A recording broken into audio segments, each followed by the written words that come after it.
Mga kapuso, basta komedyang Bisaya na gani ang isgutan, nagunag yun ang pangan og tandem nila ni Tiban og ni Gulyat. Dili lang din sa Sugbo, kundi sa tibok Kabisayan ug Mindanao, nabantog ang ilang pasiaw nga mo'y nahimo ng kamahin sa atong kinabuhi. Taliwa sa katawa nga atong gisawan, hingpit nang mitak-op ang tilon na ni Tiban, dihang nakabsan siya siyang kinabuhi pasado alas 4 kagahapon sa hapon.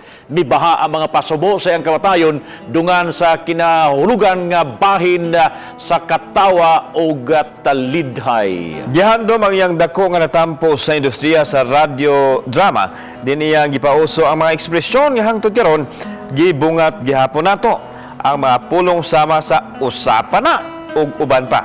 Nahimo ng alamat ang iyahang mga drama obra maestra sama sa Ang Manok ni San Pedro, mutya sa saging mantikaan nga nagpabilin gihapon sa atong panungduman.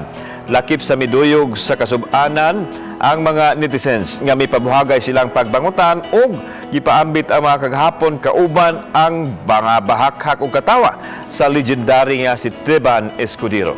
Usa-usab siya ka public servant, diin nahimo siya nga provincial board member sa unang distrito sa Sugbo.